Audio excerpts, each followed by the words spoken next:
Hello बच्चों, let's read the question. The question says carbon can reduce ferric oxide to iron at a temperature above 983 Kelvin because जो carbon है वो reduce करता है ferric oxide को only above the 983 Kelvin Q.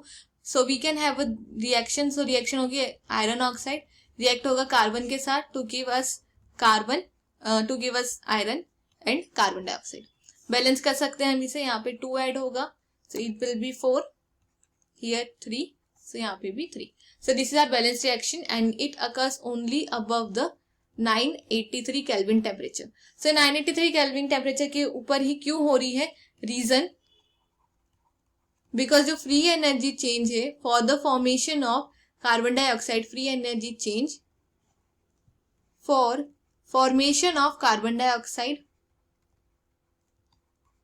is more negative at this temperature. इस time पे वो ज्यादा नेगेटिव हो जाएगी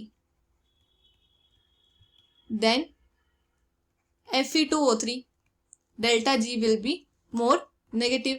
हेंस ये रिएक्शन अबव 983 केल्विन थर्मोडायनेमिकली देख ले तो ये स्पॉन्टेनियस हो जाएगी. ओके, और वी कैन से जो कार्बन है अनदर वे में हम इसे कह सकते हैं that carbon has more affinity for oxygen at this point, more affinity for oxygen than iron. That's why वो ऑक्सीजन के साथ कार्बन फॉर्म करेगा कार्बन डाइऑक्साइड, ये भी हम कह सकते हैं. सो फर्स्ट ऑप्शन कह रहा है कार्बन मोनोऑक्साइड फॉर्म. सो यहाँ कार्बन मोनोऑक्साइड तो फॉर्म ही नहीं हो रही है, दैट्स व्हाई रॉन्ग हो गया. Carbon has higher affinity towards oxygen than iron, correct.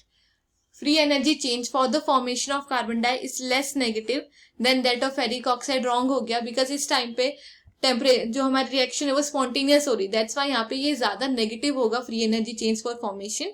सो ये रॉन्ग हो गया. Iron has greater affinity towards oxygen than carbon, wrong. अगर आयरन की अफिनिटी ऑक्सीजन के लिए ज्यादा होती सो यहाँ पे आयरन ऑक्साइड जो है वो ब्रेक ही नहीं होता. Fe2O3 में बॉन्ड ब्रेक नहीं होते एंड बॉन्ड ब्रेक नहीं होता सो हमें आयरन नहीं मिलता, that's why option B wrong हुआ. So the final answer is option B. Hope you understand it well. Best of luck.